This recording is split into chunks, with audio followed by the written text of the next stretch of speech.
o doutor Marcelo Galli, que é presidente do Conselho Deliberativo do Guarani. Primeiro, doutor Marcelo, né, todas as vezes em que a gente atende e aqui no microfone da Rádio Bandeirantes. Gostaria que o senhor falasse exatamente sobre a assembleia que aconteceu ontem de forma virtual, onde o pedido foi acatado, ou seja, para que o balanço, tudo fosse postergado em relação até mesmo à pandemia. Tudo bem, doutor Marcelo? Mais uma vez, grande abraço, boa tarde. Oi, Marquinhos, boa tarde, Júlio, boa tarde, Batista, boa tarde aos amigos da Bandeirante, a todos os ouvintes. Realmente, ontem nós tivemos essa assembleia, tivemos uma reunião do Conselho na segunda-feira, dia 29, e ontem a Assembleia Geral Ordinária, realizada de forma virtual pela primeira vez, né? Foi uma novidade isso. Agradeço a contribuição de todos os associados que estiveram lá, que compareceram. Nós tivemos quase 150 associados presentes, tanto na votação quanto na questão ao vivo, e por ampla maioria, né, agora na somatória total de votos ali, foram 123 votos favoráveis a essa dilação de prazo, né, a fornecer um prazo maior para o Conselho de Administração para que ele possa entregar a documentação necessária, e somente 2 votos contrários.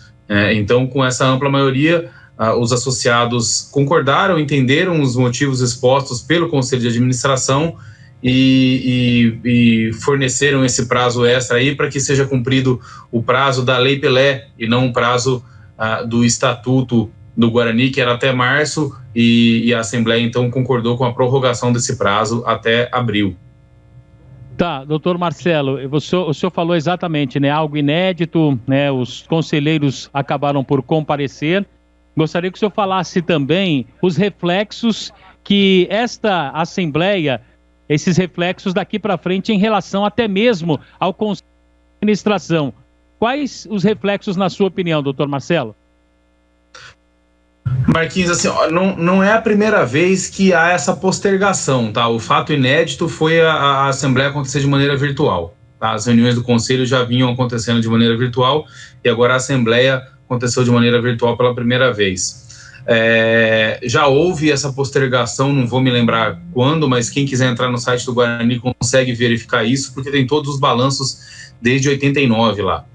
É um portal de transparência muito legal que foi feito aí, principalmente liderado pelo Conselho Fiscal.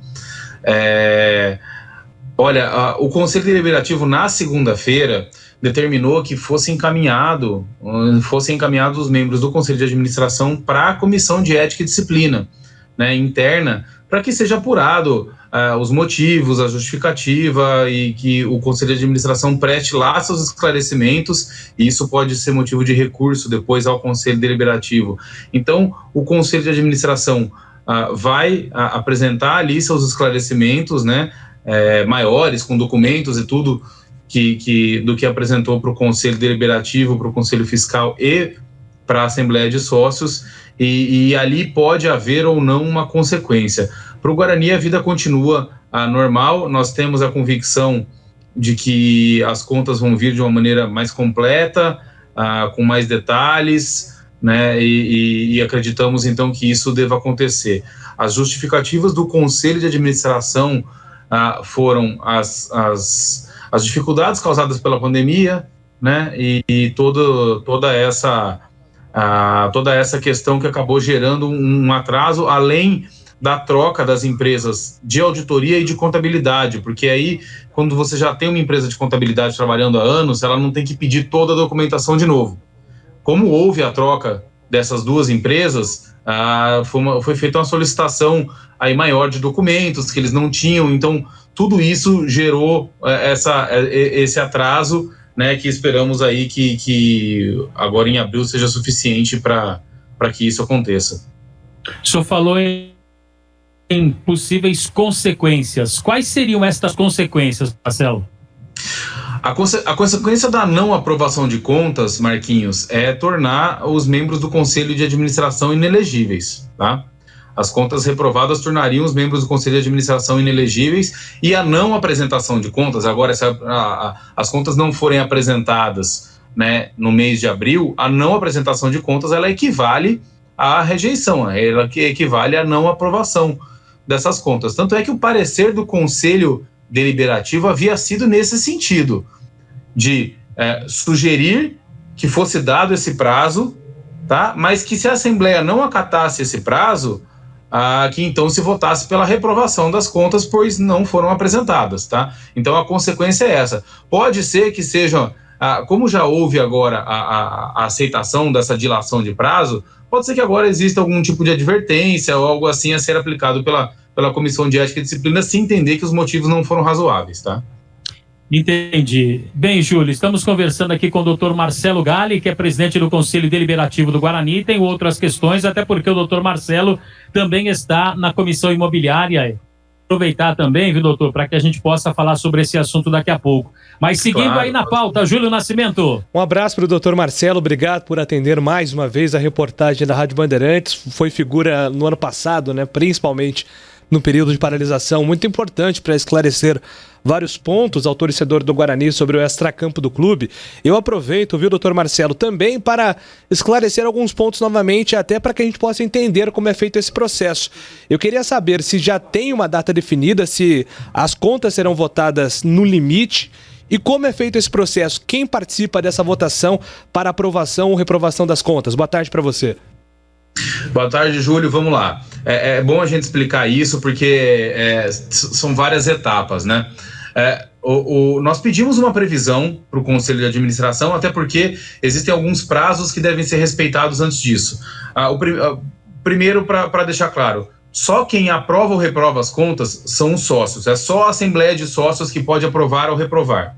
É que para a Assembleia de Sócios são enviados 3 pareceres. Um parecer de uma empresa de auditoria independente, um parecer do Conselho Fiscal e um parecer do Conselho Deliberativo. Esses 3 pareceres são documentos que eles municiam os sócios, tá? Os sócios podem, como aconteceu no ano passado, eles podem aprovar mesmo sem esses pareceres, ou reprovar, eles fazem análise disso.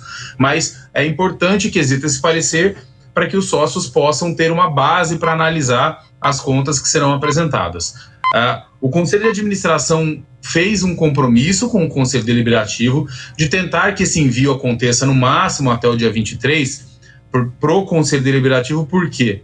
Porque para o Conselho Deliberativo as coisas têm que vir com 3 dias de antecedência e os conselheiros têm que ter ciência disso com 48 horas de antecedência. Então, se as contas chegarem ao Conselho Deliberativo até o dia 23, nós podemos marcar uma reunião no dia 26, por exemplo, tá? E aí, após isso, nós marcaríamos a reunião a Assembleia em torno do dia 27, 28 ou 29, porque tem que sair publicado depois no jornal até dia 30. Para marcar a Assembleia, tem que haver uma publicação no jornal com 10 dias de antecedência. Então, provavelmente, nós marcaremos a Assembleia antes de recebermos as contas, mas nós vamos dar esse prazo. Nós estamos em constante contato com o Conselho de Administração para que a gente consiga o quanto antes receber essas contas aqui, que ao que tudo indica já foram enviadas à contabilidade e à auditoria para que eles façam análise, submetam ao Conselho Fiscal e o Conselho Fiscal submeta ao Conselho Deliberativo. Perfeitamente. Deixa eu repassar também aos colegas aqui que estão participando do Bandeirantes Esportiva. Carlos Batista, estamos aqui com o presidente do Conselho, doutor Marcelo Galli, à sua disposição. Batistão. Doutor Marcelo, um grande abraço, prazer enorme tê-lo conosco aqui na Rádio Bandeirantes e também pelo YouTube. Estamos com o YouTube aberto aqui, não tem fronteiras, para o mundo inteiro. Bugrinos do mundo inteiro podem nos acompanhar e acompanhar a entrevista. Você disse aí 147 sócios, e eu até fico curioso com relação que isso foi aceitado como quórum, né? Qual é o número de sócios? Não me parece um número assim, ou me parece um número 147, não é um número pequeno de sócios para decidir a vida de um clube tão grande, com uma história gigantesca como é o caso do Guarani? Batista, primeiro boa tarde a você, um grande abraço, um prazer estar aqui à disposição para esclarecer as dúvidas dos torcedores do Guarani. O universo de associados do Guarani ontem que tinha possibilidade de participar dessa assembleia era de pouco menos de 600 sócios, tá? Porque são sócios adimplentes há mais de um ano. Então, ontem, nós estamos passando por um momento de dificuldades financeiras extremas, né, das pessoas, e a gente entende que muita gente deve ter deixado de pagar, mas nós tínhamos um universo de pouco menos de 600 e tivemos uma participação de cerca de 25% desses associados. Dado o histórico de comparecimento para esse tipo de assembleia de aprovação de contas, não é um histórico muito baixo não, tá, Batista? Ele está na média, ele está dentro daquilo que tem acontecido nos últimos anos. Entendo que seja baixo, mas entendo que o interesse ficou elas por elas. E tivemos a vantagem dessa questão virtual, que é a possibilidade de participação de associados que não necessariamente residem em Campinas e não precisaram se deslocar ou pessoas que estavam em viagem ou coisa assim. Isso tem sido muito vantajoso. No Conselho Deliberativo, por exemplo, nós temos visto um número de participação crescente, tá? O Conselho, que tem 86 membros, ele tinha uma média de participação de torno de 40 até 50, e agora nas reuniões virtuais tem tido 60, por vezes batemos 70 conselheiros comparecendo. Então essas reuniões virtuais têm permitido com que mais gente participa. Agora cabe aí a cada associado, né, demonstrar o seu interesse e participar dessas reuniões. Eu perguntei justamente por isso, porque quando tem que fazer uma reunião presencial é mais difícil. Muita gente mora fora do estado, fora do país, fora da cidade. Agora, no virtual, em qualquer lugar do mundo que a pessoa esteja, ela tem condição de participar. Então, me pareceu que, sendo uma reunião virtual, né, teria um número maior, né? Você colocou um universo de 600, 25%. É um número, pelo menos a meu ver, um número muito baixo. Você disse aí um histórico, mas o histórico anterior era um histórico presencial e não virtual. Então me parece que o número realmente é muito baixo. Batista, a gente faz a divulgação, né? Nós até estamos pensando em fazer algum tipo de modernização quanto a isso, porque, por exemplo, hoje a necessidade de publicação de um edital é em jornal de circulação local. Nós sabemos que hoje pouquíssimas pessoas acabam lendo o jornal. Ao meu ver, seria muito mais interessante que essa divulgação se desse nas redes sociais do clube, em sites, porque poderia atingir um público maior e mais pessoas se interessarem pela participação. Ontem, na questão ao vivo, muito semelhante a essa que nós estamos fazendo nesse momento aqui, a participação chegou a cerca de 75 associados, porque poderia ser computado o voto por um sistema, né, um site de uma rede de condomínios que forneceu isso gratuitamente ao Guarani, então eu tenho que agradecer muito a eles. Não sei se posso dizer o nome aqui, mas... Por favor, pode divulgar. Foi a Lelo Condomínios, eles têm essa experiência, eles têm feito isso há muito tempo, e eles têm um sistema muito, muito legal, que eles enviam um link para cada e-mail cadastrado, a pessoa vai lá, divulga, cria uma senha, e quando cria-se essa senha, consta lá que ela entrou na Assembleia, consta o IP do computador que ela entrou, para que seja identificado mesmo, para que não tenha nenhum risco de fraude, e aí consta o voto da pessoa. Então a pessoa não necessariamente precisa entrar na reunião virtual aí ao vivo, com vídeo, com câmera. Ela pode simplesmente votar e sair fazendo isso por essa maneira virtual, mas que fica constante o IP dela e toda essa participação. Estamos conversando aqui na Rádio Bandeirantes com o Dr. Marcelo Galli, presidente do Conselho do Guarani. Carlos Henrique, a sua pergunta ao presidente do Conselho. Tudo bem, Galli? Boa tarde a você. Eu tenho duas perguntas. A primeira é se você acha, diante do cenário atual, geral no Brasil, se esse pedido de adiamento, de mais prazo, se você considera isso normal, Galli. Boa tarde para você. Boa tarde, CH. Desculpa não ter te cumprimentado antes, não tinha visto que você estava aí, só tinha visto o Marquinhos, o Júlio Batista. Sem problema. É um prazer falar contigo. Prazer é meu. Eu considero o CH, ele normal sim, tá? Porque nós estamos vivendo uma situação excepcional, né? Eu não consideraria isso normal se nós estivéssemos vivendo uma situação de normalidade. Diante da excepcionalidade que nós estamos vivendo, eu considero sim normal, até porque nós temos que lembrar que para os clubes de futebol, né? Tudo bem que isso não tem muito a ver com as contas, mas para os clubes de futebol, o ano padrão terminou agora, em fevereiro, né? Pelo menos para o Guarani, para a Ponte Preta, para os times da Série B, o ano terminou agora em fevereiro, então são contas que deveriam ter terminado em novembro, em dezembro, e que elas se estenderam, né? Contratos que tiveram que ser estendidos. Então, eu entendo essa necessidade dessa dilação de prazo e esse voto de confiança que foi dado pelos associados e pelos conselheiros. Eu também achei muito pertinente, por todas essas razões que estão acontecendo, é um momento atípico. E a segunda pergunta, Marcelo, é sobre o atual momento político do time, do clube. Eu me lembro quando você assumiu, o ano passado a gente conversou muito a respeito disso, e o Marquinhos é um repórter muito atuante, ele realmente está lá conferindo todo santo dia, e é muito difícil escapar uma informação que ele não traga aqui na Rádio Bandeirantes. E o que tem isso a ver com a minha pergunta?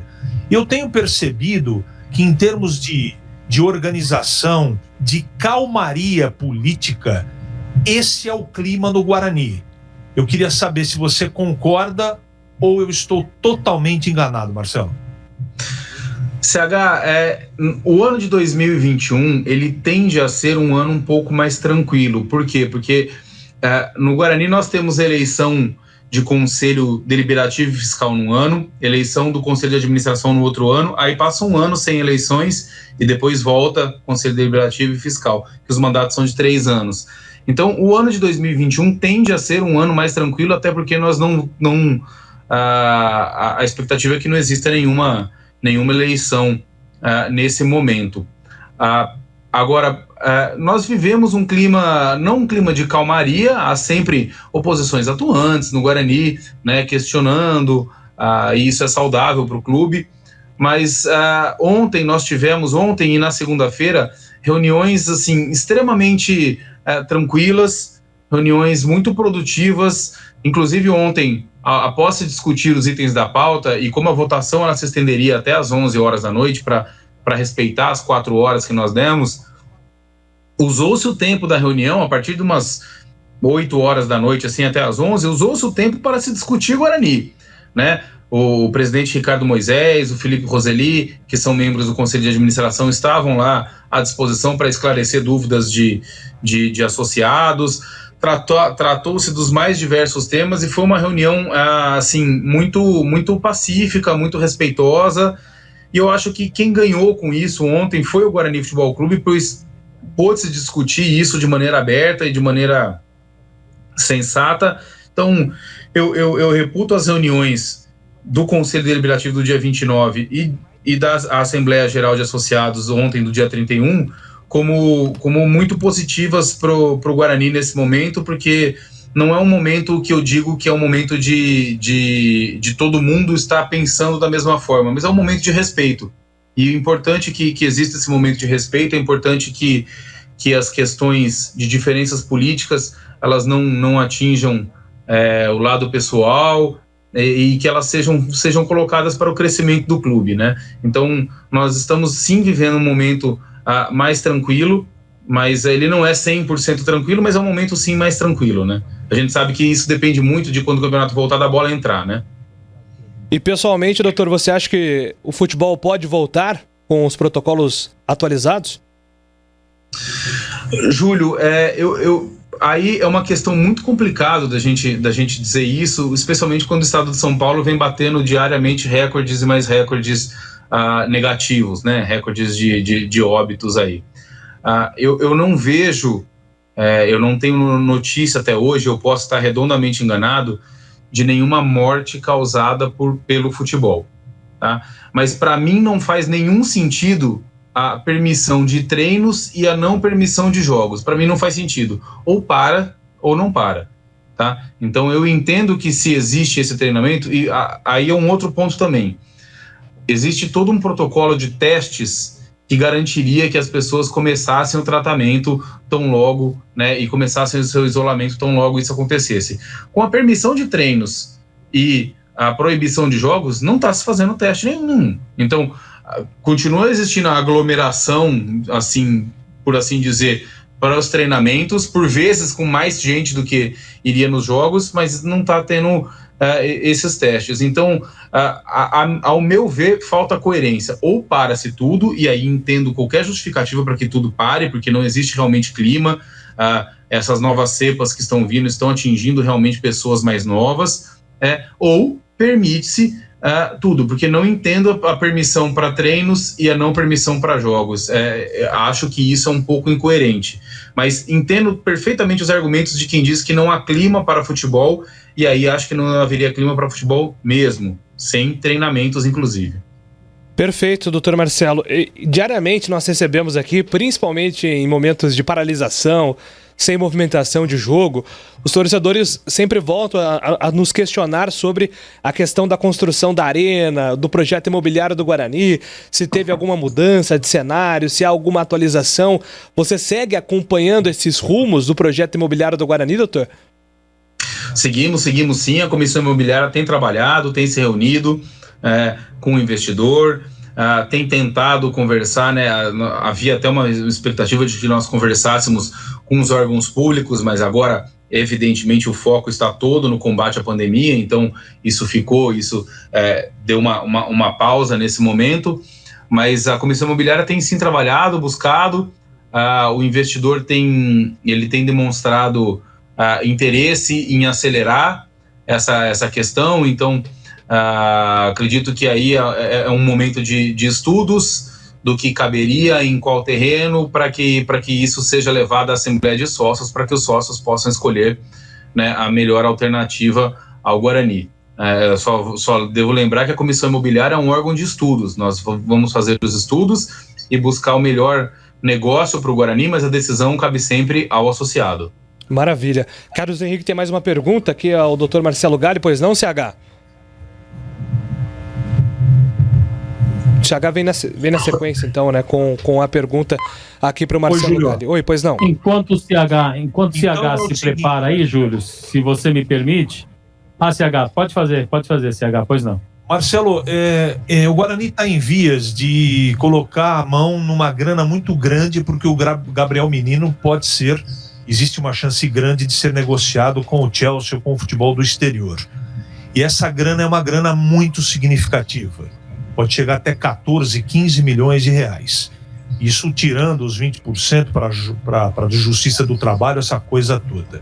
Eu sei que o destino, quem determina, é o Conselho de Administração. A pergunta é a seguinte: você, como presidente do Conselho, porque é muita grana e pode resolver muito o problema do Guarani, o Conselho, ele pretende sugerir ou participar da decisão do destino desse dinheiro, Marcelo, caso a negociação aconteça?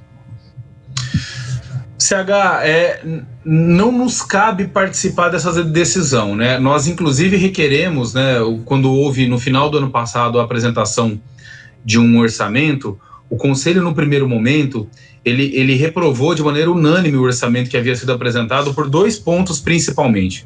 O primeiro desses pontos é porque havia previsão de recebimento de bilheteria, né, já no Campeonato Paulista e no Campeonato da Série B, até porque essa previsão orçamentária, a gente deve lembrar, foi apresentada para nós em outubro. Em outubro havia sim a expectativa de que pudesse ter um retorno ainda que gradual de público e pudesse haver algum tipo de receita de bilheteria. Já em dezembro, quando isso foi analisado, e depois novamente em janeiro, não havia mais essa expectativa, então foi requerido que fosse alterado o orçamento. E o segundo ponto é que o Guarani trabalhava com um valor que nós entendíamos muito alto para a venda de atletas, que eles poderiam não se concretizar. A gente sabe muito bem que pode haver uma lesão e segurar a venda de atletas. Então nós pedimos que fosse feito um orçamento mais como que nós podemos dizer, mais cauteloso, né, com um valor menor para a venda de atletas. E essa eventual venda do Gabriel Menino vai fazer com que esse orçamento seja em muito superado e que possa acontecer o maior orçamento da história do Guarani. Tá? O Conselho não tem essa participação, mas ele tem a participação na elaboração, né, na aprovação do orçamento para o ano de 2021, e foi questionado ao Conselho de Administração onde seria empenhado o eventual valor excedente.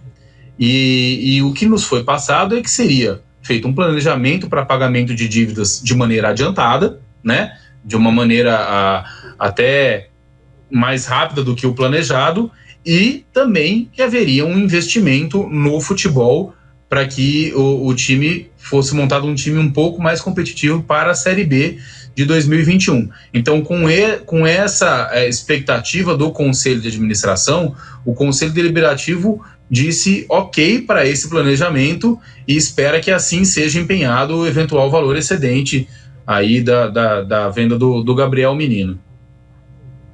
Doutor Marcelo, gostaria que o senhor abordasse um assunto novamente bem polêmico, né? Porque o Guarani tem novas dívidas trabalhistas. Me lembro o contador, como a gente diz, né? O Graziano, ele falou o seguinte, que pediu, inclusive, que eu tirasse a obrigatoriedade porque temia ações trabalhistas. O senhor, nesse momento, né? Como é que você vê, como é que o senhor vê essas novas ações trabalhistas do Guarani? Deu para entender, doutor? Deu uma cortada no áudio do Marquinhos, você conseguiu captar a ideia da pergunta? Eu captei sim, eu acredito que ele falou que havia sido feito o pedido de não haver obrigatoriedade da construção da arena, é isso, né, exatamente. Isso. Perfeito. Marquinhos, não houve um aumento de reclamações trabalhistas, porque eu estive hoje no Guarani, até para ver as questões das atas do dia 29, da ata de ontem, né? Então estive hoje lá e estava se finalizando aí a questão dos processos trabalhistas, e o que houve foi o seguinte, em 2019 houve uma queda muito grande no número de novas ações trabalhistas, e em 2020 houve o ingresso de metade do número de ações trabalhistas que houve em 2019. É comum que se entre com processos trabalhistas, mas o Guarani está com um plano de pagamento dessas ações e acredito que isso deva estar equalizado, assim, não estou dizendo que estará tudo pago até o final do ano, mas há um planejamento para esse pagamento, sim. Sobre a questão, que a gente sempre dizia o seguinte, pelo menos eu sempre repetia esse mantra, a negociação imobiliária, se o Guarani não modernizasse a sua gestão e a sua administração, ela seria nada mais do que uma sobrevida ao Guarani, tá? Porque os equipamentos nasceriam penhorados e nasceriam já quase que certo também um leilão desses equipamentos.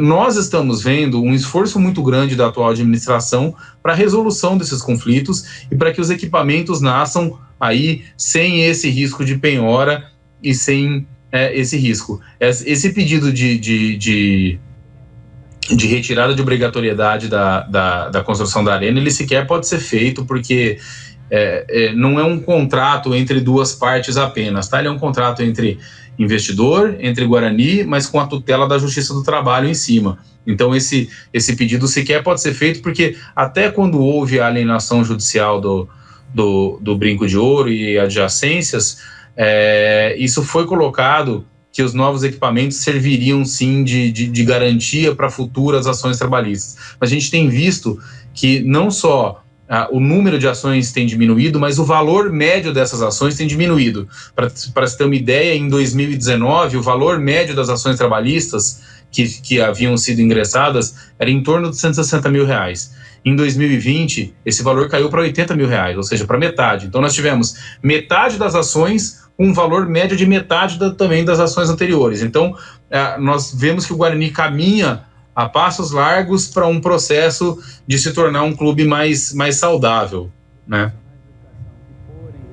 Perfeito, então, eu queria agradecer, viu, Gali, mais uma vez por sua participação aqui no microfone da Rádio Bandeirantes, sempre importante para nos esclarecer, né, os ouvintes bugrinos sempre têm dúvidas também sobre a atuação, como é feita essa atuação do Conselho sobre a fiscalização a quem administra o clube, e eu sei que você, além de atuar no Conselho, principalmente desde o ano passado, é também um assíduo torcedor do Guarani, que amanhã comemora mais um ano de vida, então eu deixo aqui um espaço nesse encerramento para você aí, deixar os seus votos de parabéns, e se você quiser compartilhar alguma mensagem sobre esses anos e anos, 110 anos amanhã completos pelo clube, o Gali. Ô Júlio, legal, agradeço isso, agradeço esse espaço, agradeço sempre aos amigos da Bandeirantes que sempre deram espaço para que o torcedor tivesse mais informações. E amanhã é o aniversário do meu grande amor, né? O Guarani é essa coisa que me levou a advogar de graça para ele durante um tempo, que me leva a... Eu não falo que eu perco muito tempo com o Guarani, porque eu ganho tempo quando eu estou trabalhando em prol do Guarani. E são 110 anos aí, dos quais eu participo há 39. Na verdade, eu participo antes, porque meu pai é um torcedor fanático do Guarani, desde muito antes de eu nascer. Então, já vivi muitas alegrias, muitas tristezas no Brinco de Ouro. Meu aniversário de 5 anos foi provavelmente o dia mais triste da história do Guarani, porque foi exatamente no dia da final do campeonato de 86, né, que foi no dia 25 de fevereiro de 87. Pelo menos durante o meu aniversário o Guarani estava sendo campeão, deu meia-noite e a gente deixou de ser. Então eu ia ganhar a camisa do Boiadeiro, Marquinhos. Era meu aniversário de 5 anos, o Boiadeiro é um grande amigo da família, ele ia me dar a camisa, ele jogou fora a camisa, eu perdi. Mas o Guarani é o meu grande amor, é a minha grande paixão, é o que nos move, é o que boa parte de minhas lembranças aí, passei no Brinco de Ouro, passei aniversários lá. Tô sempre querendo coisa do Guarani, presentes que eu ganho em boa parte relacionados ao Guarani. Então que o Guarani continue nesse processo de evolução, que ele possa retomar os tempos de glória, que a gente não precise mais, Batista, ouvir aquelas suas narrações emocionadas quando a gente quebra as amarras da Série C. Eu não quero mais aquilo. Aquilo tá lindo, ficou na história, mas eu não quero mais ouvir aquela narração que me levou às lágrimas algumas vezes, tá? As gavetas agora nós queremos uma para a Série A e pronto, e depois narrações de título, que aí sim a gente vai ficar muito feliz, né? Mas aquilo foi lindo, mas a gente não precisa mais viver aquilo, e que o Guarani consiga caminhar nesse processo de evolução, de ter campeonatos seguros, cada vez mais seguros, e cada vez mais essa briga por objetivos bons e não para fugir de tragédias, né? Ô Júlio, só relatando, uma vez eu fui fazer aquele jogo lá contra a Avenida, né, no Rio Grande do Sul, né? Eu, Gleger Zorzin e Leandro Bolles, e o cinegrafista que o Batista arrumou como nosso guia, que o cara simplesmente conseguiu fazer com que a gente errasse o caminho, isso porque ele era gaúcho. Só isso. Chegando no estádio, quem que eu encontro? O Dr. Marcelo Galli, é mole, não? Nossa, e era longe, hein? Era longe. Fui num dia, voltei no outro. Eu, o Dr. Marcelo Dias, o Fábio Araújo e o Gustavo Prado. Fomos num dia, vimos aquela tragédia e voltamos no outro. E o pessoal no aeroporto olhando pra gente, falando, vocês foram até lá? Fomos. Vamos fazer o quê? Voltaram frustrados. A gente gosta. Não, o doutor Marcelo sempre nos atende, né? Eu tive um problema particular, né, doutor Marcelo? O senhor se colocou à disposição, claro, né? Mas o doutor André também estava com a gente, né? A gente sempre teve um relacionamento muito legal e eu prezo esse relacionamento, o Batista também. Pode ter certeza que a recíproca é verdadeira, viu, doutor Marcelo? Obrigado. Um grande abraço aí ao doutor André, que vai ser pai dentro de alguns dias. Pois aí. Rapaz, deu uma escapada lá, né? Que isso. E hoje ele encerrou a produção, tá, Marquinhos? Ele tá se recuperando. Um grande abraço, uma boa recuperação do doutor André, porque hoje ele definitivamente, agora se vier não é mais dele. Maravilha. Acredita, né? Maravilha, obrigado, tá bom, Marcelo. Né? Obrigado pela entrevista, hein? Obrigado, Júlio. Obrigado, Batista, CH, Marquinhos. Sempre um prazer falar com os amigos da Bandeirantes. Valeu, Marcelo. Muito obrigado, viu?